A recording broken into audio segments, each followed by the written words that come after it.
Shankara Parvati Pati Mahadev Sri Shankara. Namaste, it's Sahara Rose, and welcome back to the Highest Self podcast, a place to discuss what makes you your soul's highest evolvement. If it's your first time listening, welcome. This is the perfect conversation for you to be a part of. And if you're here all the time, trust me, this is going to go down as a Highest Self podcast favorite because we talk about all the spiritual topics. I mean, I was trying to fit them all in that title and I couldn't even get to all of them. So this conversation is juicy.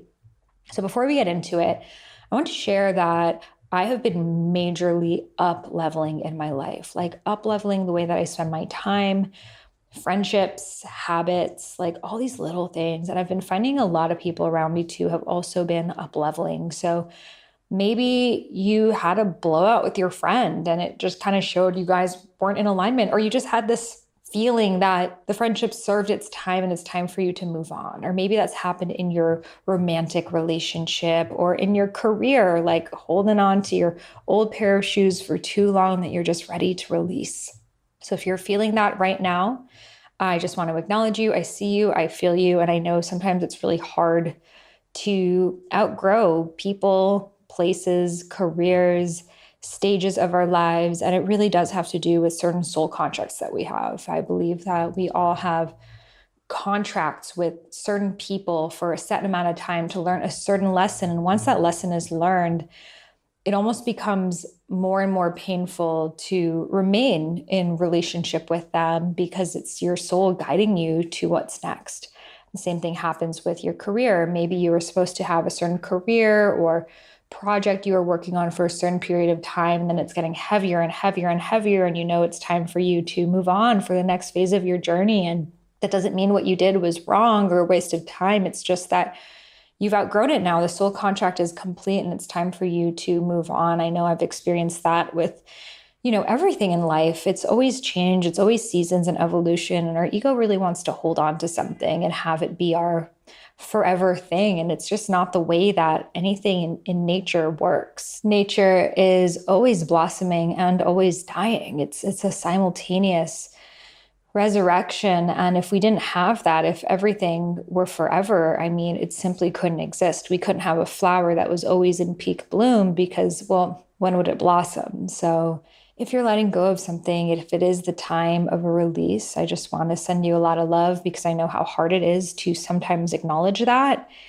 and to move on to what's next. And sometimes it's not a complete goodbye. It's just an up-leveling. Maybe it's within yourself, up-leveling how you spend your morning routines or how you interact or communicate with people or, what you do on the weekends or whatever else. It's just, we're constantly up-leveling, and that's what allows us to continue to refine our time so our inner worlds and outer worlds can be more aligned. And that's really what Living Your Dharma is all about, the Dharma embodiment stage that I speak about in my book, Discover Your Dharma.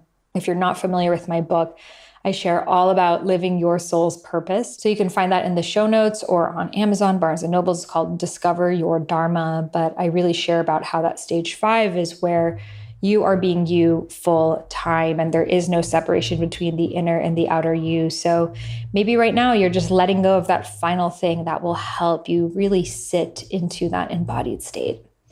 So I'm really excited for today's conversation because it is just juicy, it is esoteric, it is grounded, it is very multidimensional. And I love stepping into these conversations, which, by the way, every single person I interview on the podcast is like either my friend or a teacher of mine. So no one is a random person on here. And Nikki is a friend of mine and someone that I've been learning from. And she's just such an incredible soul. So I was like, let's just see where spirit takes us in this conversation. And boy, did she deliver.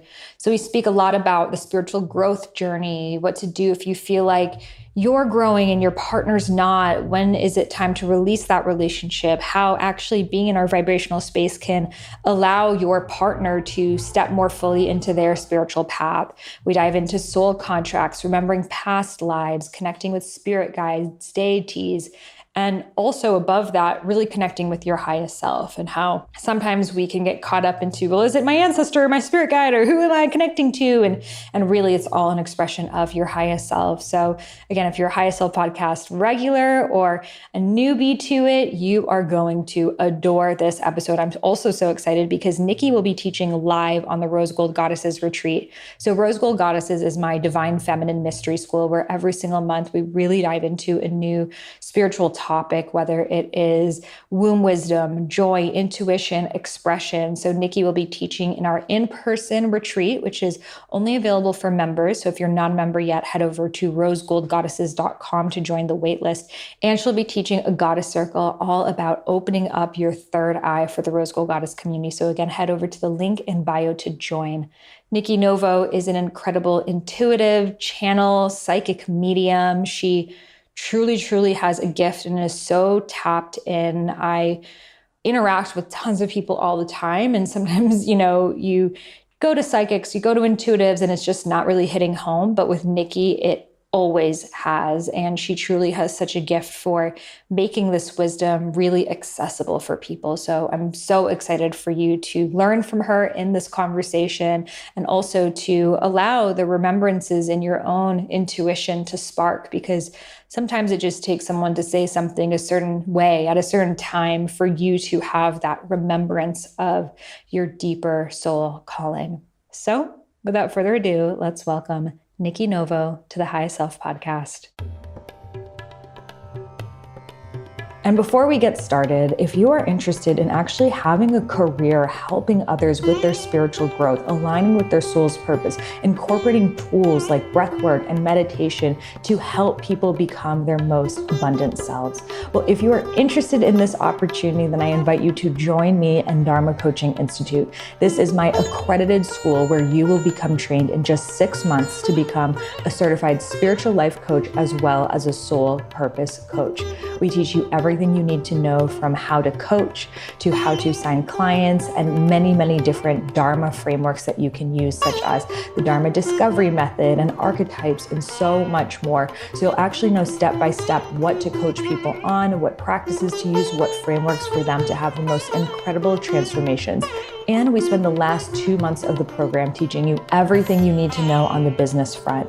So if you're interested in learning more, head over to dharmacoachinginstitute.com. That's DHARMA, coachinginstitute.com. And you'll be able to learn more information and join our waitlist for when doors open back up this March. I am so excited to invite you inside. We've had such incredible success stories from our now 2 rounds of over 800 coaches that have trained with us. And I'm so excited to welcome you in. Again, head over to dharmacoachinginstitute.com to join the waitlist and learn more. Welcome, Nikki, to the Highest Self podcast. It's so great to have you here. Oh my gosh. I'm just excited to take time out of my workday to talk to my friend, right? That's what I'm just excited to be here with you. And the first question I'd love to ask you is, what makes you your highest self? So for me, my highest self is most associated with my heart. And I just feel like when I'm in my heart, in the balanced heart, because I definitely have an overbalanced heart, an outbalanced heart. I don't know if that makes any sense, but sometimes it's a little too open. So I'm always playing with that. But definitely when I'm in my heart, in my intention, that's when I know I'm in alignment. It's so interesting because for my spiritual journey, as I progress, I realize it's all about the heart. It really comes down to opening your heart, and can you see everything as love and give your empathy and compassion while also giving it to yourself, and not letting that shadow side of the super open heart where everyone's problems become your own and there's almost no separation. So I'd love to start there, because I think a lot of listeners and myself resonate with being an empath, hypersensitive. And sometimes it's hard because we end up filling up our minds with other people's problems and feeling like we're responsible to help everyone around ourselves. And of course, we do have a dharma in being of service. How do we find that balance of being of service without trying to fix someone else's life?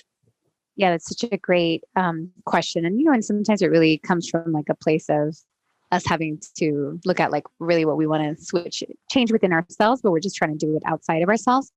So I totally had that problem in the beginning. Obviously I was like spreading the good word and I wanted everybody to like be happy. I was even that child growing up. Really, I wanted peace and I wanted people to be happy. But my father's a physician. When I got into this work, he told me something that like has stuck with me forever.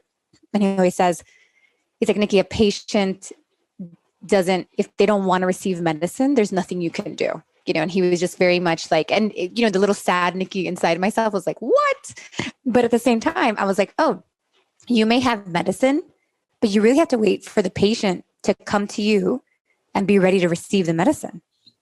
So you really have to, it's just always going to work that way better. I find that when you try to support or heal somebody who's not ready, you just end up getting disappointed, which like actually darkens the heart, in many ways. So you need to protect yourself as a healer or, whatever you identify with, but you need to like your heart is the strongest part about you. It is your medicine.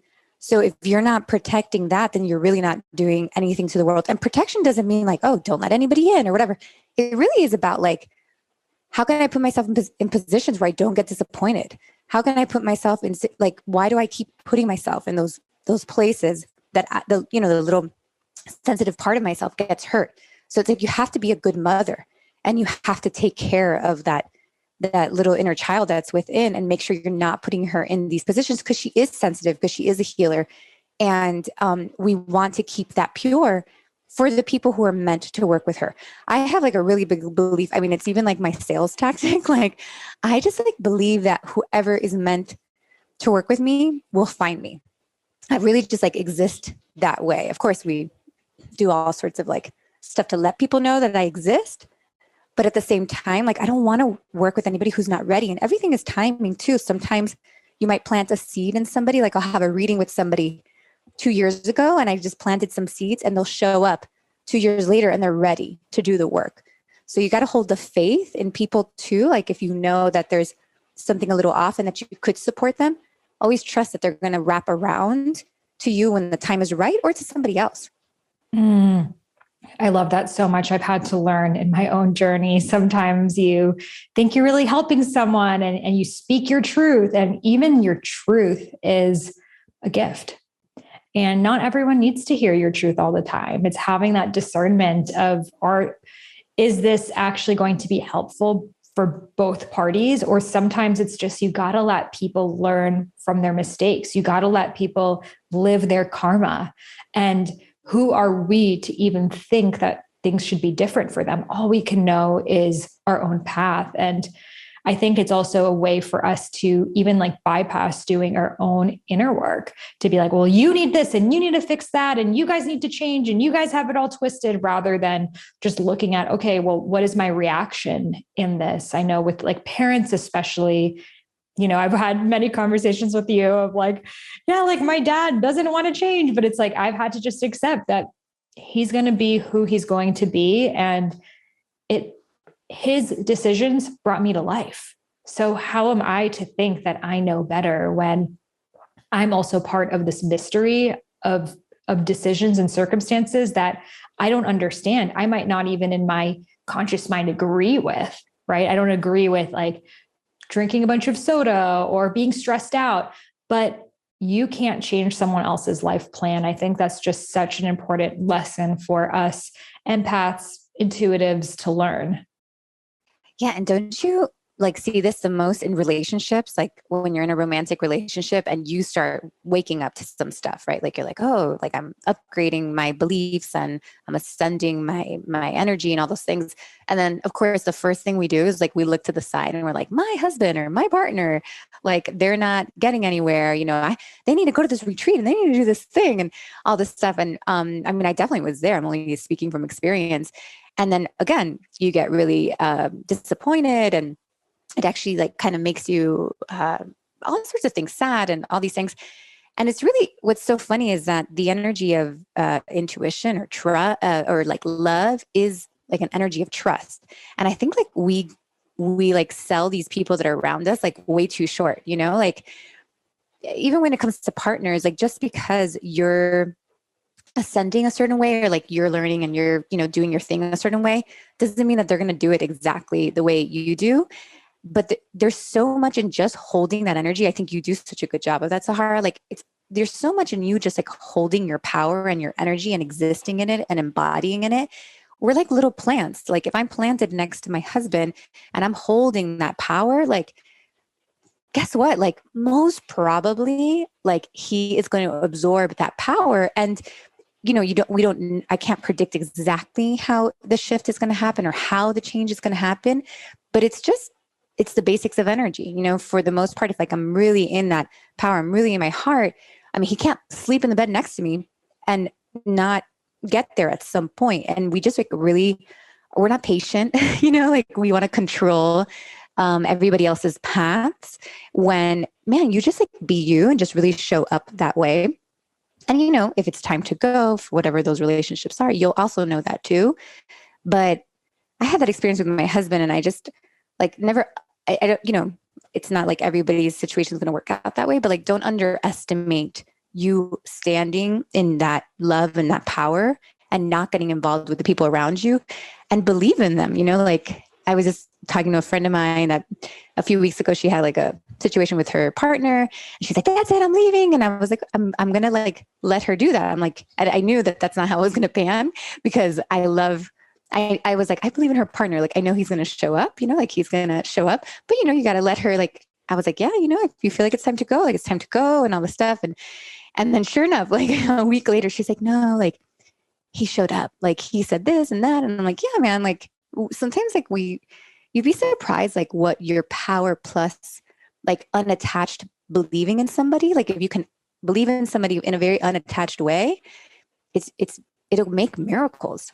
I love that so much. And yeah, when I met Steven, I was 24 years old and I was still really young and really in my hippie phase. And he was 29 and like in this like EDM, like dance music world. And it was like polar opposites. And like people were even like, how are you guys dating? Because it was so different. And, and at that time, like his business was going out to these clubs because he manages these different DJs and producers. And there's like alcohol there and all this stuff. But just something in me just loved his heart so much. And even though he didn't look spiritual or have a spiritual practice per se, I still felt like he was one of the wisest people I had met, just from the way that he embodies his energy. It's like he didn't need to read a book about it. He just was it in from opening your heart to being generous to all of the things that like so many people need to learn. Now, in our almost 7 years of relationship, he's burning sage all the time now. Yesterday showed me he's almost in a split because he's been practicing yoga every single day. He has a man bun now. He's like totally spiritual, reads Alan Watts, like his bookshelf is all like David Data and Yogananda and like all of these things that it's kind of funny because now I'm like business and like lifting weights and like doing my masculine thing. And he's like so in his spiritual and embodying his feminine as well. And it's so interesting because it's almost like my soul could feel that he had that within himself, and I never told him. Like on one of our first dates, he even smoked a cigarette. And I remember seeing that and I was like, wait, my God, man cannot smoke a cigarette. But I'm so grateful that I didn't end the relationship at the time because of that, because now he definitely doesn't smoke. And just from being in my vibration, just like you said, it's like, I mean, even back in the day, people would go visit gurus. They would visit spiritual teachers just to be in their energy. That's what satsang is, to sit in the presence of an enlightened being. Not that I'm the enlightened being, but when you are operating at a higher vibration, it's uncontrollable for people to feel that. Now, there's two options. I think that person can ascend and grow and learn from you. Like Stephen would see like, oh, wow, I always feel really full after my meals, like sickly full because I overeat. He's like, you don't feel that way? I'm like, no, because I stop eating when I'm full. So it's like little things like that. They start to notice that you're doing, and then they grow. it could also take the other option, like with my ex, that I was spiritually growing and he was spiritually descending. And it was just, there was nothing in common to hold us together. So how can we, I guess, know whether our partners have the capability to spiritually grow versus we're spiritually outgrowing them? Yeah, that's such a great question. I have so many things to say. I'm like, Stephen, we lost you at the man bun, man. Like, that's it. Once you get a man bun, I mean, there's no going back. When I was gone in LA recently, and Benny starts sending me videos of being in my little, because I have like a little shed that I work at in, and he was like saging, and he said he was going to do readings for people. I'm like, look at, he like knew all the steps. It's so funny. So it's on my Instagram. Anyways, so yes, so you were saying basically that, you know, you can be in that power and either somebody's going to like go for the ride with you or they're going to fall away, which I think is a great thing. I mean, we've talked about that before. Like anytime I see somebody having people fall away from them, I'm like, great, like awesome. You know, like that is a sign that you're ascending. Now, can it be very sad? Of course, like nobody wants to outgrow somebody. But if you think about dimming that power down and thinking about like just all the time and the years and the opportunities and like the awarenesses that you're missing just because you're trying to keep like one little human in your life when there could be so many other great people out there that are meant to be with you. So, you know, you do have to have a lot of trust in the awakening process. Like and I know that in the beginning, it's when you're first starting, it's hard to trust what's on the other end when life is kind of falling apart or like people are leaving you because like you're just going down another path. It's a little like, oh my gosh, like I have no idea what's on the other end of this. The first time is really tricky, but you will die and be rebirthed many times as long as you're living this kind of, you know, heart-led, soul-led is like what I like to call it, path. So this is going to happen again. You're going to have a death and a rebirth again. And, you know, because you're going up like the ladder in ascension. So the first time it could be a little tricky, but after that, I hope that you gain some trust and be like, you know what, the last time I was kind of in this situation, it was super scary, but like, man, my life is so much better now, or like so much good came out of it. And it is kind of a formula, like that death and rebirth. There's a formula to it that like, there's this place where everything falls apart. You can't see what's in front of you, which is when you go see a psychic, usually you can't see what's in front of you.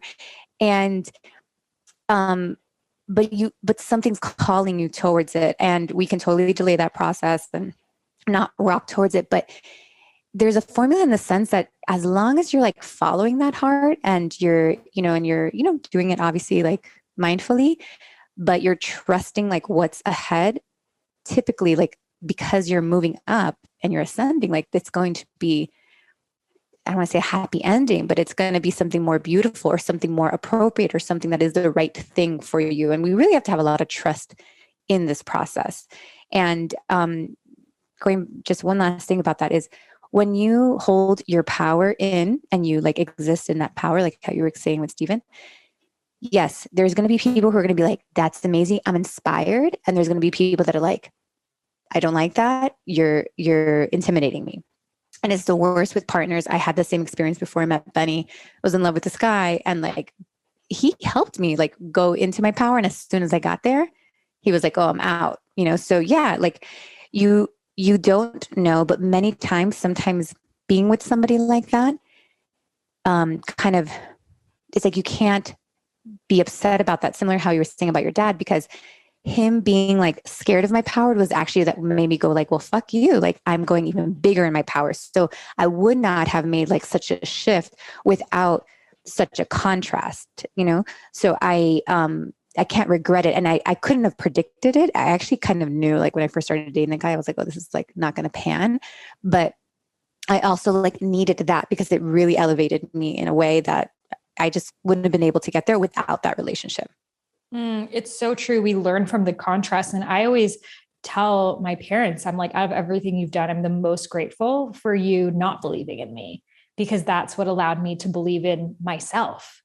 And, you know, sometimes we need that horrible breakup to find our worth, or that marriage that didn't work out for the marriage to work out and all of these different lessons that we learn. And I think we also have different soul contracts with people that person like came into your life to like help you with your power. And then once you were in your power, it was like, they're not needed anymore. They're going to fizzle away and your next soul contract opens up. So I'd love to talk a little bit about soul contracts and what do they mean for people who this is a new word for them, and how can we kind of tell when we're like in a soul contract or when a soul contract is expiring? Yeah, I love soul contracts. It was like kind of Yes. one of the things that first, like, interests me in this world. I read Sacred Contracts by Caroline Myss. I don't know if I'm saying her name right. Yeah, I love her. Yeah, and I remember like being like, what? Like I couldn't believe this thing. You know, I was raised Catholic, so to hear these different ideas was amazing for me.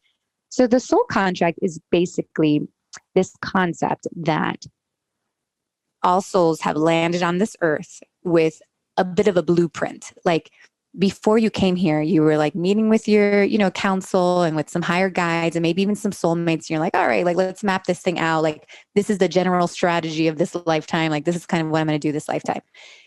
The tricky thing is that when we come into earth, we have the great forgetting, right? So it's like the veil of forgetting. You forget everything. You come here and like those bastards, you know, like you had this thing that you're supposed to do, but of course you don't remember any of that.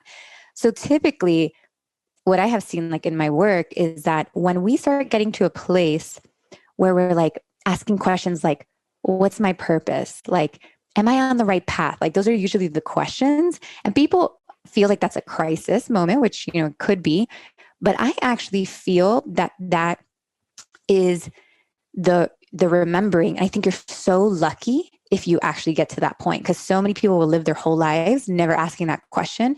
And what'll happen is that they'll go back when they die and they're like, damn it, I knew I came for something, totally forgot about it.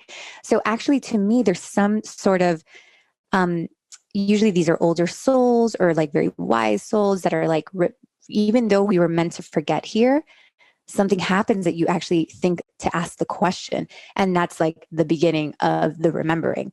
To me, a spiritual journey is the process of remembering that contract. And little, you know, what's tricky about the contract is that it's like the yellow brick road, but unfortunately we cannot see what's at the end of the road. All we get is like one brick at a time, which is super frustrating. But again, it's kind of like a hazing too. Like you get a few blocks at first, and then once you're, you know, in the zone and you're trusting and all that stuff, you'll get more, and you can start getting into intuition work, and you can start to see like longer and longer paths for sure. But in the beginning, yeah, it's like so scary because you only see one thing at the same time. So that's kind of like purpose, all that stuff is like mixed in. Actually, the heart is like the language of the soul. So some things start to happen. I also find that some like ugly things that maybe have happened in your life, quote unquote ugly, actually are, I think that they're like little like chips that exist in us that help us remember. So an example would be, I was diagnosed with arthritis in my knees at 3 years old. And, you know, for my parents, it was like such a big deal. And, you know, they went through a lot and all this stuff. But when I was like becoming an adult and I was graduating from college and moving to LA, my parents, you know, like were like, all right, you're off on your own. Like, you know, you got to take care of your own health, make sure you go to these doctors, like whatever. And I remember getting to LA and being like, oh man, like, are you kidding me? Like I have to take a steroid, or like I have to take these anti-inflammatories. Like just something in me was like, there has to be a better way. Like I can't believe. And, you know, I come from a family of doctors, so I would never question that. But once I was off on my own, I started to question it. And that's when I like, you know, found like green juice and found all these like anti-inflammatory diets. And I was like, oh my gosh. And to me, that was the beginning of even like where I am today. It was really like starting from there.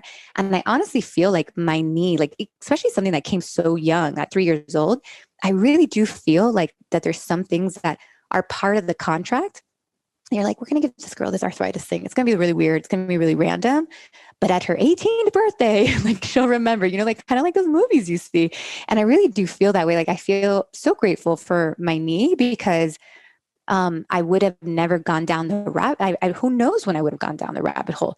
So I do think that there are maybe that, you know, those relationships with those ex-boyfriends are like little things that we write in the contract. Like this is going to go real south. Like these guys, they're soulmates. but they always fuck it up. Like, let's write it in, let her hit some sort of rock bottom so that she starts to remember things like that. I have a really big mother wound, right? Like my mom and I, it's been a hard lifetime together.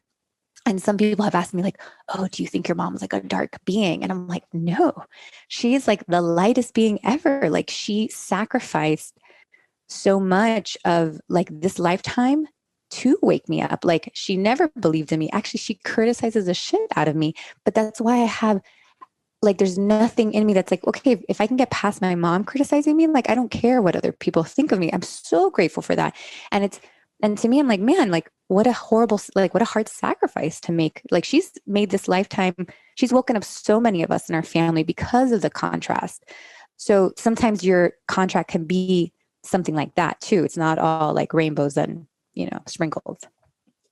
Your story echoes mine so much with the health crisis waking you up. And I think for a lot of people, that's one of the biggest catalysts, because when you don't have health, it's like you can't think about anything else. For myself, going through perimenopause and amenorrhea and osteoporosis symptoms when I was 21 is what brought me to Ayurveda, which led to my spiritual journey. So it's, those things that you sign up for from, past lives. I'd be curious, like the knee, like stability and support, mother wound, and like that whole connection there. I mean, there's like a whole journey. I did actually in Miami. I love this this doctor that he does like trauma release from the body. And I've had like many different like renditions of like the knee has shown me many different things, but like the thing that really, I mean, I haven't had a flare up. I would get them when I was pregnant, but that was expected. Because of like the extra weight and stuff like that. But really it was actually the right knee, my father working the way he works, like, all these feeling sad for my father because he was with my mother, like all this emotion stuck in the right knee. And when I was able to like release it, it's just never happened. It's funny, Benny, my husband, checks it. He always puts his hand on my knee, like, oh, is it like, how's the feel? Because he can feel it. Like once he puts his hand on, like he'll know where it's at. And I'm like, Benny, I'm like healed, man. Like I released my dad's demons from my knees. Like I'm good. And it was almost like something that I acquired in the womb or at a very young age. I was like sad for my father at a very young age and absorbed the knee. So interesting how different parts of the body. So for those of you who are like, wait, why did she say right side father? It's the right side is the masculine, the left side is the feminine. And then each part of your body represents something different. So the Louise Hay book, You Can Heal Your Life, has like every single ailment and every single body part and says what it's spiritually connected to. So I highly recommend that for people. There's an app for that. And she has like an app of like, so you can get really good at looking at every like body part. I remember one of my best friends was like, I have a migraine. I'm like, let me look it up in the app. And it says that you have to masturbate. And she's like, what are you? Like, she's like, Nikki, you lost me at like your app and masturbation for my headache. Because she gives you like tips on how you can like heal the. Well, I mean, it's true. Migraine, you're really in your head, getting your body release pleasure. It's so interesting because the body really is communicating with us. I was having like my left hip was flaring out. So like hips, emotions, left feminine. So it was like not letting myself be in my feminine, even not getting my period was like not feeling safe in my feminine. I had a friend, she had this huge like ovarian cyst in her left ovary. And it was like, because in her relationship, she was in her masculine. It's so funny because recently I went to the dentist. He's like, oh, you have like gum, like inflammation. I'm like, spiritual meaning of gum inflammation. It's like feeling unsupported. And then I'm like, wait, I also don't really floss. So it could be that. Yeah. It's a way we have to like find the middle ground. I love that you're like, could be flossing. It's not all. It's a mixture of both. I don't support myself in flossing, but I got a water pick. So excited about that. So I want to talk about now when these wounds show up. I think a big question is, how do we know if they're from past lives, this life? How can you kind of tell, oh, this is deeper than this lifetime? Yeah, that's a great question. So in Soul Academy, which is the intuition school I own, we go into like healings in the second half. And actually one of them is like a past life healing. And I get this question all the time because it's like, you may have all these tools, but when do you need to use them is like kind of the question. So I usually, sometimes, if you're working with somebody or you're just feeling it yourself, you may intuitively be like, man, this doesn't make any sense from this lifetime. Like maybe there's you have these like abandonment issues, but there's nothing in this current lifetime that has taught you abandonment. Like you have great parents, like you're in a good partnership, like nobody's ever left you. So those are usually signs that maybe whatever is been like a chronic challenge doesn't really add up to what like this lifetime has looked like. That's usually one of the reasons. Also, I would say anything chronic. So like a chronic challenge. So anything like, man, I've tried it all when it comes to money. I've read the books and I've changed jobs and I've done budgets and whatever. I've done all the things that like I'm supposed to do. I've manifested, and some reason like money doesn't feel comfortable for me. That's definitely like, if that's like a complaint, the first thing I would do was go check the past lives. You can also, something I didn't know when I first started practicing was like, you go to the past life, you find it, you heal it. And, hopefully that gives the person like some relief. And actually what's really interesting about past lives is even, I had one girlfriend who like has no big interest in this world, but when I was studying in my shaman studies, I asked her like, can I practice on her? She was like going through a divorce, and she wouldn't like want to do the past life with me. Like she didn't want to journey with me into the past life, but I brought her back the information about like her and her ex-husband. And it was so healing for her. It was like very much like almost like a knowing and a remembering, like just a little info that I was like, oh, you guys were this in a past life and you had this going on and this is why you resent him. And that was like a big release for her. So past lives are interesting, where you can obviously learn to go see your own past lives, or you can have somebody that knows how to do it and, kind of tell you the story. Other thing about past lives is you can actually activate like the good stuff from past lives. So let's say Sahara, which I wouldn't doubt this. I don't think we've seen some of your past lives yet, but like, I wouldn't doubt that like you were a queen in like Egypt or something. I don't know. Maybe you were Cleopatra. I have no idea, Sarah. But everyone was Cleopatra. Everyone's like, I remember my past life, Cleopatra. One teacher that was like trying to convince me that she was Mary Magdalene. And I'm like, man, I really liked you before you told me you were Mary Magdalene. But we can, and that's interesting too, because even the soul has fragments, right? So like there may be tens of millions of us who have remembrances of Cleopatra and Mary Magdalene because they're universal archetypes. 100%. Exactly. Like I remember when I was first studying, I was like, what? But then yes, I understood that like maybe there's a million Mary Magdalenes existing right now because it's the fractal. Yes.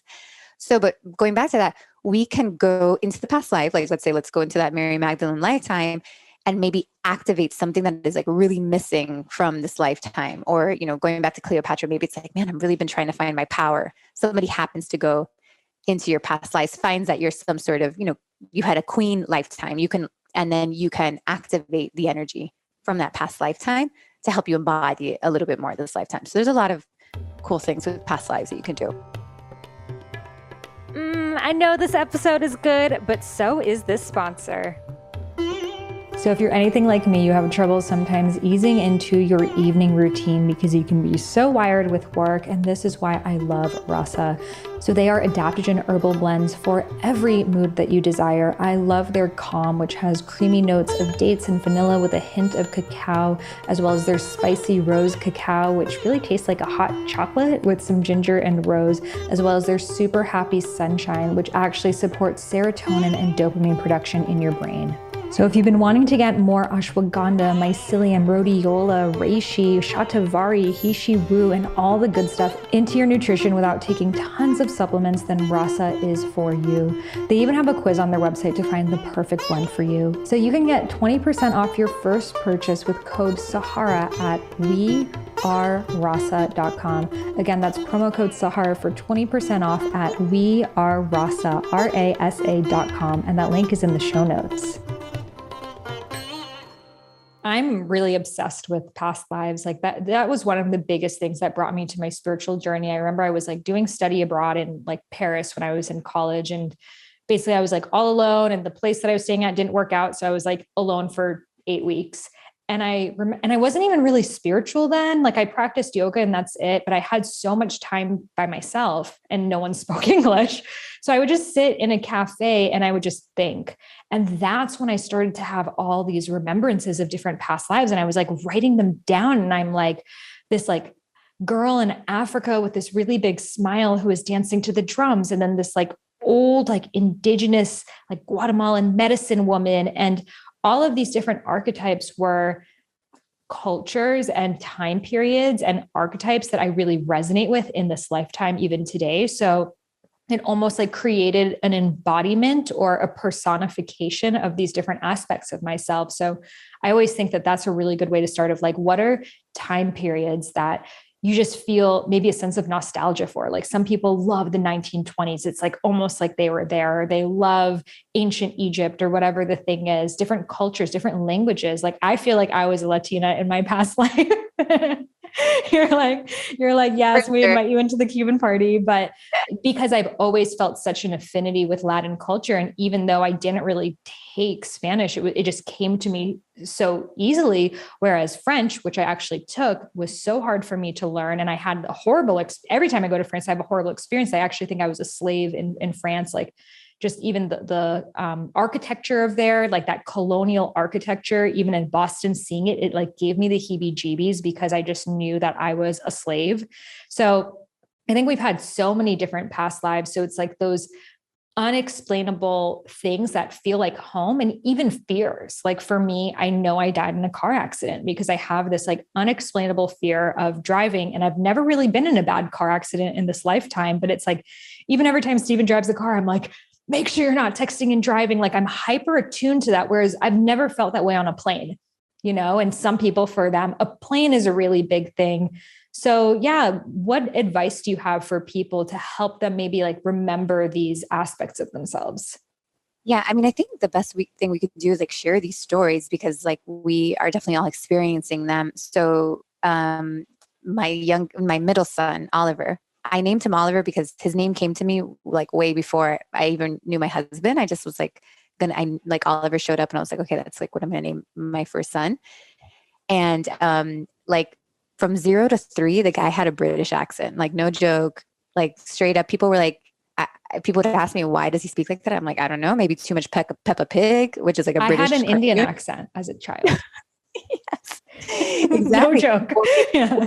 They say that a lot of kids like come remembering, and Oliver is such a, I'm Cuban. My husband's Cuban. Like my parents were they were like Oliver. I mean, actually we call him Oli because like, God forbid we call him like Oliver.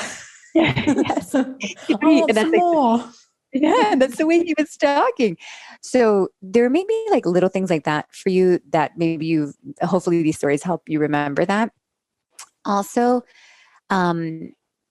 one thing to look out for is you may spot past lives the most in people that you meet. So for instance, my ex-boyfriend, I'm sure same situation with you, like that was so past life, right? Like, and that's the tricky thing about meeting, because anybody you have a past life with, we would consider a soulmate. It's a soul that you've lived other lifetimes with. Unfortunately, like we romanticize the term soulmate. So often, yes, that ex-boyfriend was a soulmate. So then I might be like, well, if I met my soulmate, I should be marrying my soulmate, or I should be with them for the rest of my life. And that is the hardest part about past lives with people, and feeling like we're supposed to be with them forever. You might have people like that you dated and you loved. It wasn't a bad thing. And it's like sad to not be with them, but you're not supposed to be with them. So that's a lot of like, you may be remembering your past lives through the people you see, through like exactly how you were saying, like remembering these cultures. I have my best friend. She says like that she was like so obsessed with the Titanic growing up that even she made her parents like take her to some Titanic museum, and like she checked the list of all the people that died to see if her name was there. Like she was convinced that she was on the Titanic. So like things like that, you'd be surprised. Like that is like the beginning of the remembering. So don't like underestimate that. And if you really want to know, then you can, it's really just a meditation. There's some meditations online. We teach past lives in the Akashic Records. I just feel like you have more control when you go into the Akashic Records, because you can do like a Brian Weiss meditation where Dolores Cannon. Yeah, you can do those, which I definitely started off with that. But whatever wants to show up will show up. Where in the Akashic Records, you can be like, I would like to see the lifetime where I first started having challenges with money, and that lifetime will come up. So you just have a little bit more control when you go through the Akashic Records. So yeah, like, I mean, you just have to be able to let yourself go into meditation and to journey a little bit and see what you get. And just make sure you have like a notebook and pen after you have that experience, or a voice note, and just voice note yourself or write it so that it really like you end up like it ends up sticking to you. And I definitely, if you have those experiences, I wouldn't share them right away to anybody that maybe doesn't believe, because you'll like lose the magic of it and it won't like really stick to you. So like hold on to it, share it with, you can share it with somebody like who totally is like there with you and believes you 100%, or just hold on to it for a while until like you feel like you've let it integrate into your being. So good. Yeah, I have done Dolores Cannon's like quantum hypnosis healing technique a few times, and definitely it took me into different lifetimes. Like there was one, really in it, it's like the deepest state of hypnosis, but at the same time, you're conscious. So the first time I did it, like I was kind of waiting for something to appear.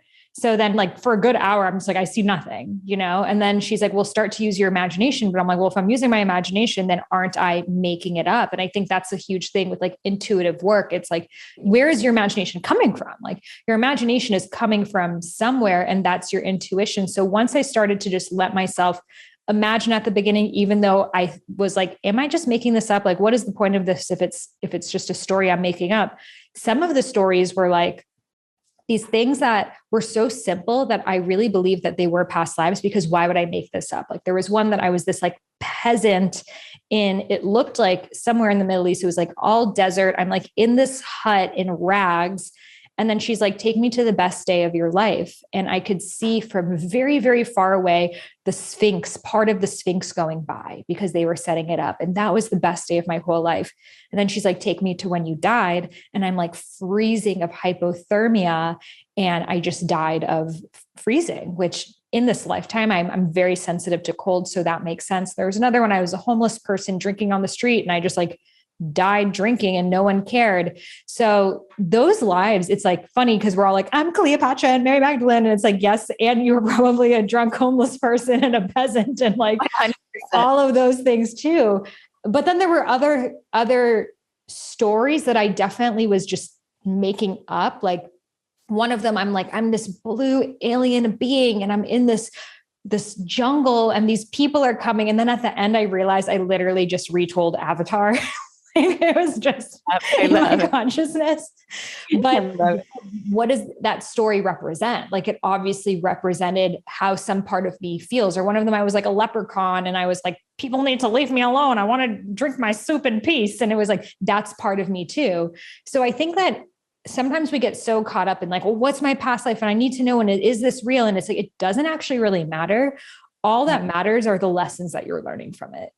100%. Like, and listen, like we can't 100%, support, like, no, for sure. You can definitely like, it's cool to do it with somebody else, like let somebody guide you. Cause it's, in Soul Academy, we actually do it as a group, and it's like fascinating to see how 10 women will be like taking you to your past life, Sahara. And like, they're all kind of seeing the same thing, which is like, so interesting to experience. So like, and especially like if you're going to die at the end, it's nice to have somebody who can pull you out. I've definitely gotten stuck in some past life visuals before. I'm like freaked out. And then thankfully, like I've had teachers that will pull me out. But yeah, like it doesn't really matter.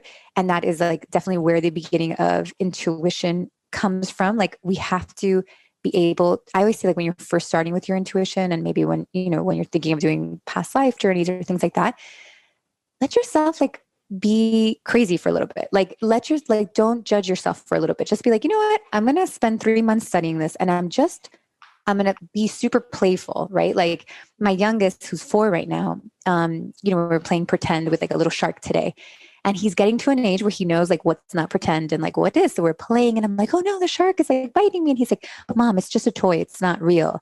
And I'm like, he stops our game every single time to tell me it's not real. And it's like, man, we could have just had like one long game of playing Sharky if you wouldn't stop to doubt yourself, right? Like we could have one cool experience, some cool journeys, some cool, reading energy, whatever it is that you're practicing, if you just don't doubt yourself. So it's okay. Afterwards, I can look back and be like, oh, was that Sharky story real? We could talk about it. But like, you really have to let yourself just take yourself off the hook, and I know it's hard for some of us who are like really logical and in our minds and stuff like that. But I don't know, like there's no police that's going to come and get you if you're telling your past life wrong or anything like that. What's most important is to be around people that support you during that process. It's really nice to have like some sort of community so that it can develop quicker than, being around people or doing it alone and then being doubtful. Yeah. And I think also too, I've had people say, well, I know in my past life I was a Native American. So like I need to tell people, but you actually don't, especially when it comes to marginalized groups, like it could come off as offensive to someone to be like, oh, well, I understand your Native American struggles because in my past life I was. So I do think it is important to be mindful of that. And I believe, have had millions of past lives that are, truly simultaneously happening in this moment, because even time is a figment of our imagination and we're like parallel. It's like our soul is this huge cloud, that particles of the cloud are in many different human experiences at the same time. So it's like, I think it's important for us to also not get so caught up in the like, well, when did this happen? And that couldn't have been my past life because then when did I die? And it's not this linear process. It's not so much of like you die and then you pick one and then you come back. It's more of, like a simultaneous experience of your soul having parallel realities right now. It's fascinating. And that's why like, the Akashic Records is basically, everything that has past, present, and will happen, right? That's the concept. Like we exist in this one moment where everything is happening, past, present, future, which is so hard. I feel like it's taken me a long time to get there, but from practicing these things, like I've gotten there, I get it now. So even when you're doing any of these practices, what's cool is my suggestion would be before you go in, set the intention that you're open to seeing like whatever you're meant to. I always say like, I'm open to seeing something I've never seen before. I'm open to like, it's very much like an energy of curiosity and like kind of a childlike, just I'm open to seeing like anything that I've never seen before. And when you do that, it's super cool because you may think you're going into a past life, but you're going into a past life where you were like on another planet or, and you have these like really strong rememberings of like these other times and all that stuff, because your brain, if it wants to stay safe, it's like, it's going to give you like the basics, right? It's going to give you the Native American, or it's going to give you like an era piece, blah, blah, blah, which it's not that those are those aren't true, but you'd be surprised like how many things, like how expansive the universe really is and like what you can really see. And definitely we are experiencing different dimensions at the same time. I mean, I think a lot of our great like literary or our movies are such a good example of like people downloading and like channeling this information from different like dimensions, so it's like those quote unquote imaginations, like they came from somewhere. And I think that that's always fascinating when you see these, you're like, oh my gosh, like who is writing these stories? Like this is exactly, what you see in the records or, it's just fascinating. So just be open, like let yourself be curious and keep yourself in a nice community so that you can like get the most out of your practice. It's so true because when I did the past life regression, like I saw this alien and I'm like, I don't like aliens. Like, don't come near me. And I actually was able to like, just not experience that life. But then when I landed on the leprechaun, I'm like, leprechaun, really? Like, I'm not really drawn to Ireland particularly, but I'm like, let me just go with it because it's just showing me something. And so sometimes it's not like necessarily the thing that you love, but it's your mind is showing it to you for a reason. So just be curious about it. So I'd love to also talk to you about different ways of harnessing our intuition. So a lot of us were making these big decisions in our lives about our purpose, about our relationships. And I think a lot of times we get stuck on like, am I making the right decision or not? How can we make decisions from our intuition, and what are different intuitive practices to support us? Yeah. I mean, there's like beginning stages and like pro stages and all that kind of stuff. But I'm going to pro.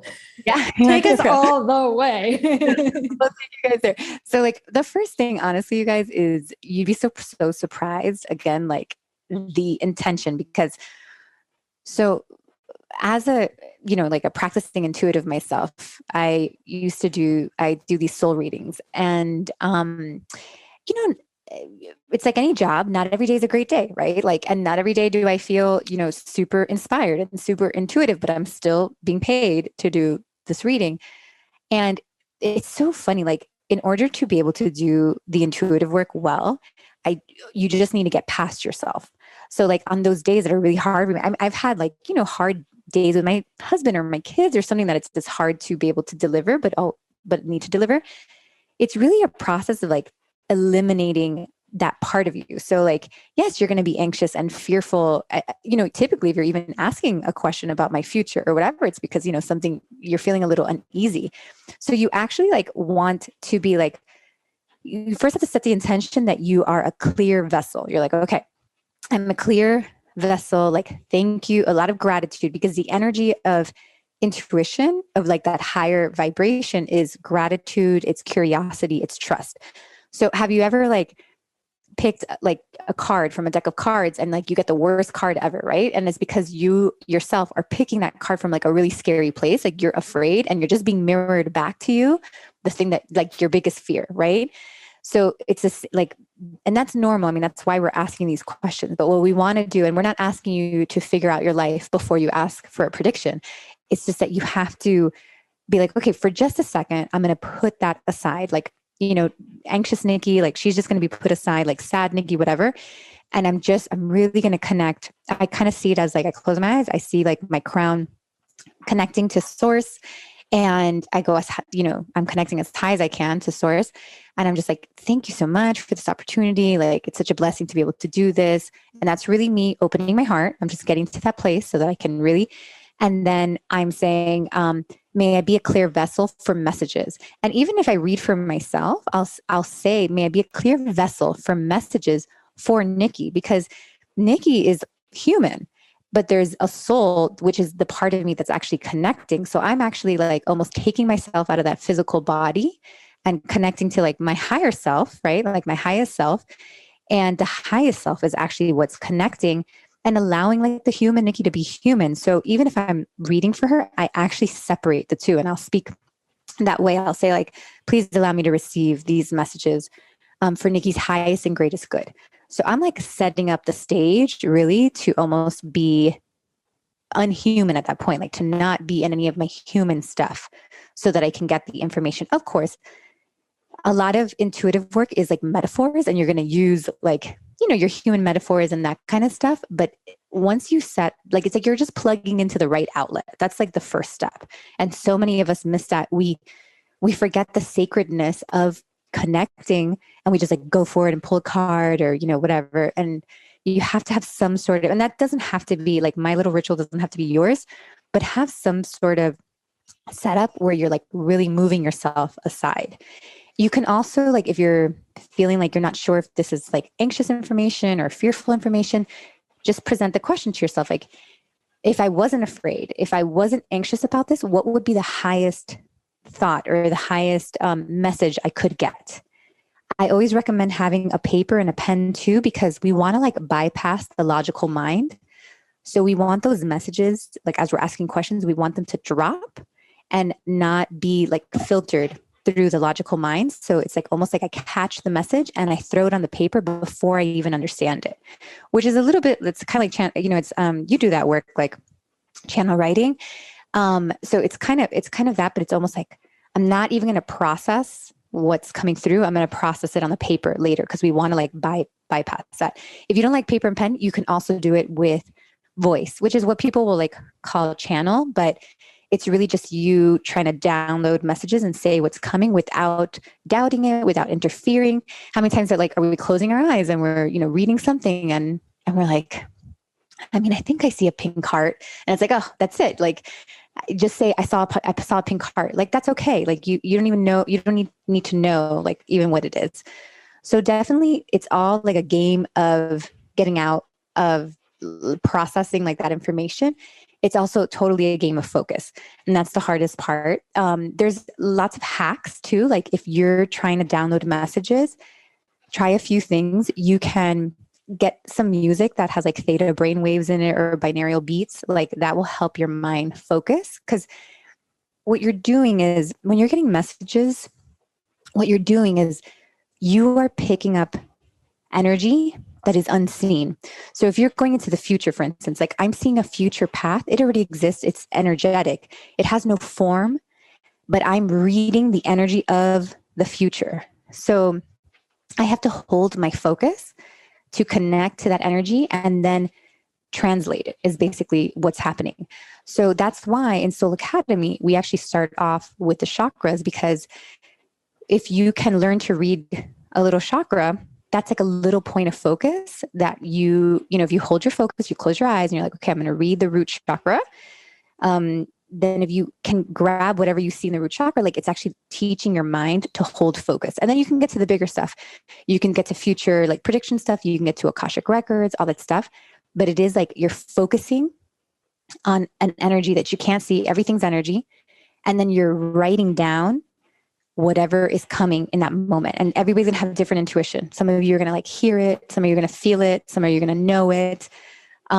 So you're going to get it in different ways. Some of you are going to actually like feel it completely in your body, which are like more of our empaths and our sensitives. Like you're going to, again, want to have to kind of separate it from you, but you just want to catch the information and put it on a paper. You can dissect it later once it's on the paper. Like, don't worry about that, but try not to be my son interrupting me in the shark game, right? Like, don't interrupt that process. Just get what you get. And then as you do more of that, you can end up holding your focus for like an hour, which is really cool. And you get like a lot more information. So it sounds like it really is first of all, carving out the time. Like I know I leave my oracle cards next to where I make my matcha because I know that's the only way I will be sure to pull them every single day because I'm like standing there waiting. But then sometimes when you're like having a stressful day or you're just not putting in the time, you're like, okay, cards, like, what do you have for me? And it's like, sometimes you do get messages like that, but you're losing the point if you're waiting for the cards to tell you or something outside of you to tell you. It really needs you creating that sacred space that you mentioned of coming to your center, just taking a moment to pause, raising your vibration, asking for guidance. Like that's just going to raise your frequency so much that you're going to become in a receptive space to even listen. But if you're like, okay, cards, like, what do you have for me today? Like, you're not even going to listen. Or, when you're stressed out and you pull a card and you're like, I don't like this card. And you pull another one until it's one that you like. And then you're like, well, this doesn't even mean anything. Screw the cards. And, you keep showing up. The same card keeps showing up. Like, I hate you. I don't understand you. Like that's the best. Exactly. Or the same dreams too. So how can we read dreams for intuition? Because I feel like dreams sometimes too are a lot of just like things that we saw that day or like thoughts that we had that day. Like I had all these dreams about like pigs being slaughtered last night. And I think I've just been like thinking about pigs because I went to the pig island and it just made me like think of pigs differently. So is that like my inner guidance telling me like, that's my new cause, like save the pigs, or how much of it is just like things that were in your subconscious that your brain is just like processing? I think we would like other things from you rather than you saving the pigs, Sahara. So hopefully you don't. The pigs need me. I hope that. Okay. So dreams, especially if you're not carving out the time during the day, or if you're just like, you're still learning and you're not getting there with like your own intuitive practice, your guides often will show you things. Like if you're starting that connection and they're like, oh, like, she's trying to get there. Like we want to show her some things when she's sleeping. So some of it, there's a mix of things that happen for sure when you're dreaming, but sometimes, yes, like your guides are sometimes like showing you pictures and things that are metaphors that you ultimately have to translate the metaphor.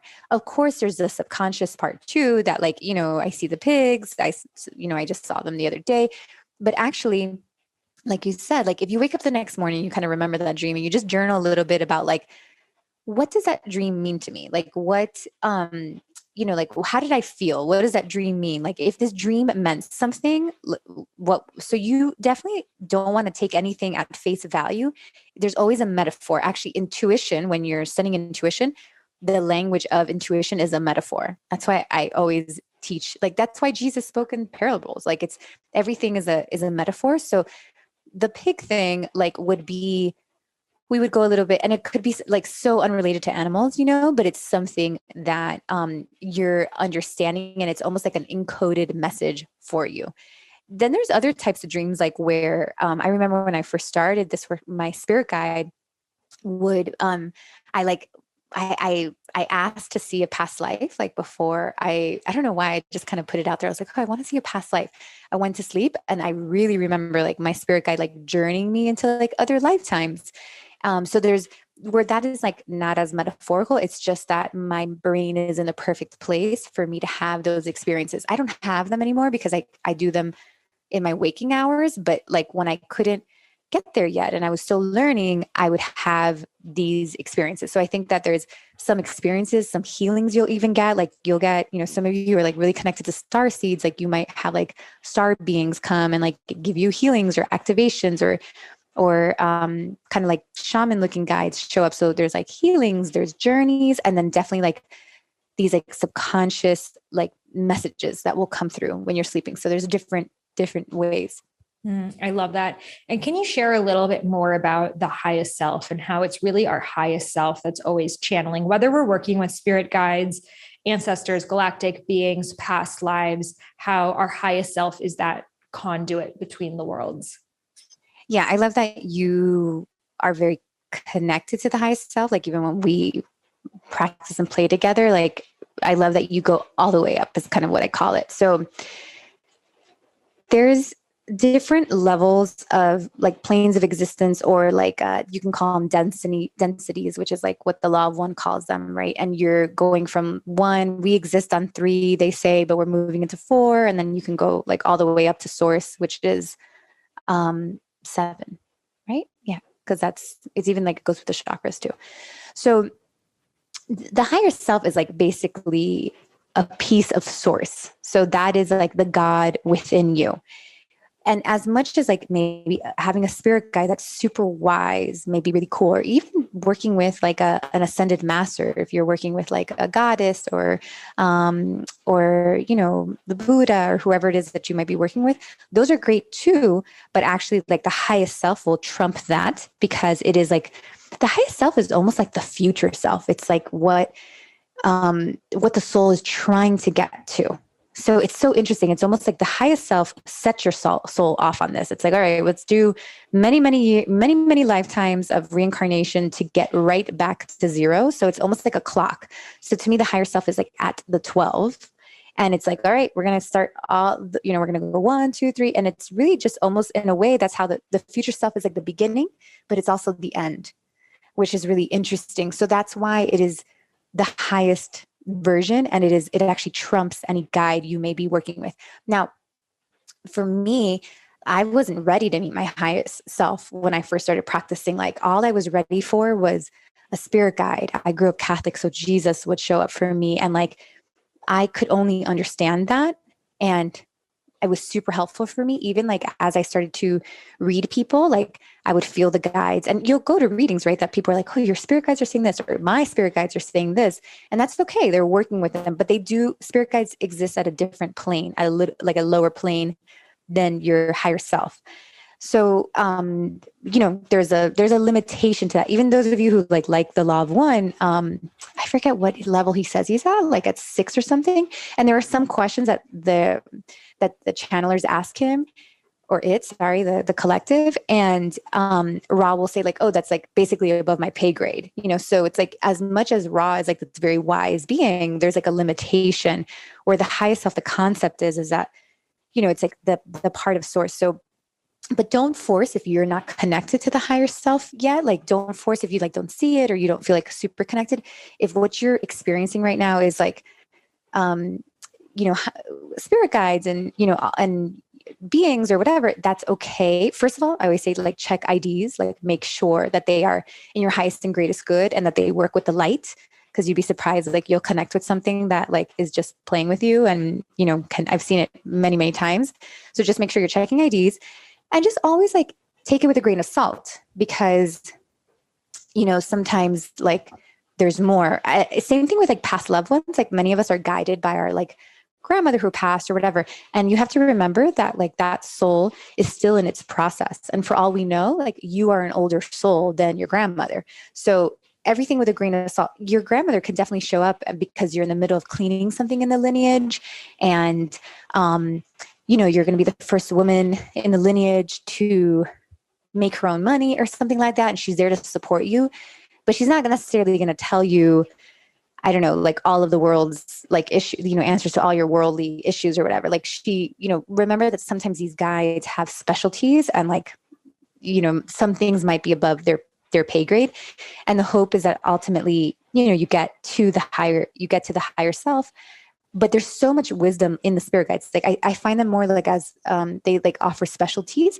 And also a really cool thing is that from teaching, like from being in school with like all these women, like in the academy, it's so cool to see that a lot of your spirit guides are actually you from a past life. So you'll show up and you'll be like, oh man, there's like this kind of shaman, indigenous woman working with me. And after time, you'll be like, oh my gosh, like it's actually me. So the spirit guide is just kind of like reflect. So like, they're just like kind of giving a costume or an era to help you almost like see you in a more like sacred way or a more divine way, even though it's like still you. So I think that that's like a trick of the higher self sometimes. So, and then there's definitely spirit guides that are not you, but so many of our spirit guides are actually us from other lifetimes. Yeah, I so agree with everything you just said. And in my own journey, when I heard about spirit guides, I'm like, I need to find out who my spirit guides are. It like became this like obsession. I would try to do automatic writing and connect, and it just never really hit it off for me. Like I, again, felt like I was kind of like making it up, like where some of my friends are like, I have a spirit guide. He's on my right hand all the time. Like this is his name. Like he cracks really funny jokes. And then I have this one. And I don't know, for whatever reason, I never had that experience. Whereas it was more like the past lives thing, like seeing an archetype, but it was me. And I got very into the goddesses. That kind of became my thing of like connecting to these different goddess energies, which I still love. But then I almost like spiritually, like kind of like outgrew or moved past that of like, I don't really need to worship a goddess or think about it as like, oh, it's this goddess knows the answer. It's like, I am the goddess. Like we are all the goddess. Like I am every single one of these archetypes. And the only reason why they're goddesses is because as humans, we need a personification of something in order to trust this like universal energy, like the universal energy of abundance and opulence and fertility is Lakshmi personified. So it became less, and I still have my goddess statues all over and I love them, but it became less like originally Rose Gold Goddesses was about goddess archetypes. And now it's more you channeling those abilities that you have within yourself rather than needing a middleman, and that's why it's so interesting that I even called this podcast Highest Self Podcast, like back in 2017 where I started it, because it was like my intuition kind of knew that it's all you. Like you are the spirit guide, you are the ancestor, you are all of it in human form. And you are the god and goddess you've been waiting for. 100%. I mean, mic drop, we can just end it here, buddy. But like, yeah, that's exactly, the idea is that unity is the ultimate like place that we're trying to get to. So when we start to understand that, and there's no shame in not understanding that, like if what Sahara just said does not make sense to you, like that's okay. God knows, like it did not make sense to me for a long time. And that's why a lot of these guides were so helpful for me. And that's the concept. Like the goddess wants to kind of upgrade your understanding, and the idea is like she wants you to graduate from that understanding ultimately, and you can't force it. And when it's time, it's time. But yes, you can still love the goddesses, because basically what they're doing is they're a vessel holding a certain kind of energy that, going back to the beginning of our conversation, we were saying like, oh, you hang out with your partner or whatever, and maybe they hold a certain energy and we end up absorbing it. So having those goddesses in our lives, they're this very potent essence of something, fertility, whatever it is. And as we get to know them, we get to absorb that energy, because they don't have to be in physical form. They're just their energy. That's what you're doing in intuition. You're reading it, you're tapping into it, you're understanding it, and you're putting it into your energy. So that's why they're still super helpful, Yeah. And I have certain friends that look at these different deities as teachers that they sit with. So, like right now, I'm sitting with Vishnu and I'm channeling and learning from that pool of energy, or with Saraswati. So, I see some people see it that way and other people see it in more of a literal. And I think it's just like everyone has their own karma and their own way that they're going to connect to source. So, giving yourself that invitation to try different things and see what feels like home frequency for you. I love that. Exactly. That's exactly what it is. Yay. Well, do you have any final words of advice for someone who's on their spiritual journey? They're wanting to connect deeper, and yeah, just like any insights for them as they're stepping into their soul's purpose to know what's right for them. Yeah. So I have like a big feeling of like, you're doing a great job is like what I want to tell all of you that are listening. And, like if we keep, again, knocking ourselves down, doubting ourselves, telling ourselves like, oh, I'm not being productive enough, or I'm not getting where I want to go. Like it is actually like stopping us midway to the climb that we're reaching, that we're destined to go on. So I really just feel like I just want all of you to know that source says you're doing a great job.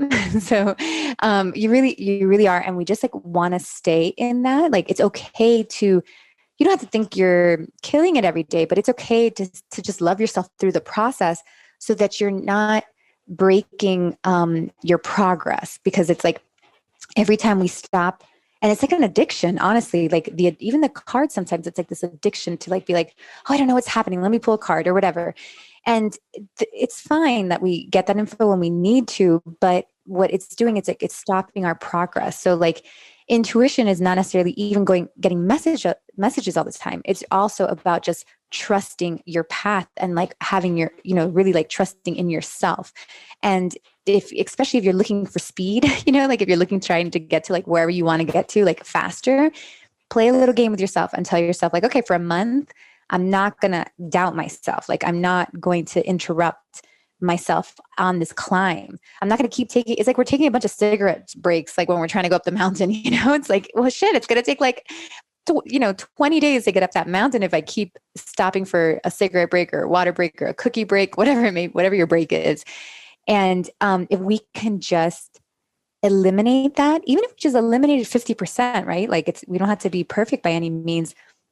That is actually the connection to the higher self. Like that little prayer that I was explaining before, what I do before readings, like that is like, I'm just plugging into the higher self. So maybe all of us can do that. Maybe we can all challenge ourselves to do that for the next 30 days or so and see what happens. Like, let's just see if we can eliminate doubt for a little bit, eliminate like self-hatred, eliminate the pressure, and just trust that we're on the path. Maybe we don't know exactly how it's going to pan out, but like, let's give ourselves a little bit of a smoother path. Thank you so much for your wise words. Well, we're so grateful for you to be here and share your wisdom with us. Where can listeners connect with you even further? Oh, I loved being here with you guys and with you, Sahara. So you can follow me, Nikki Novo, on Instagram or my website. That's like my personal stuff. And then if you're interested in like more of the metaphysical and like the going deep dive into studying the practices, we have Soul Academy, which is super fun. We have like 3 different levels, and we learn reading energy and spirit guides and past lives and all the cool stuff. Akashic records. That's Soul Academy. That's actually mysoulacademy.org. Beautiful. Well, thank you so much for being here and sharing your insights again. Thank you. Oh, yes. How juicy good was that conversation with Nikki? I could have gone on for hours. And that is why I love this podcast, because we get to really dive deep into all the spiritual topics that we're thinking about. Maybe you like read a little quote about it on Instagram, but we actually get to dive deep into what it means. And that's really the only way that we're truly going to be able to understand these topics, not at the surface level, but at its core. And of course, this is really just the beginning. So if you're interested in diving deeper, Nikki will be a featured expert guest in Rose Gold Goddesses, my Divine Feminine Mystery School. So join the waitlist at rosegoldgoddesses.com. She's also teaching at our in-person retreat, which we're so excited for. And Nikki has her Soul Seeker course, which you can get for 10% off with discount code Sahara. So if you head over to the show notes, you'll find those links there, and that will be the perfect next step for you to dive deeper into your spiritual journey. And if you're interested in becoming a certified spiritual life coach or soul purpose coach, then doors are opening back up for Dharma Coaching Institute in March. So this is your opportunity to spend 6 months diving deep with me, all about launching your career as a certified Dharma coach. I hope you enjoyed this episode. I am so grateful for you to be here. I'll see you guys in the astral realm. Namaste.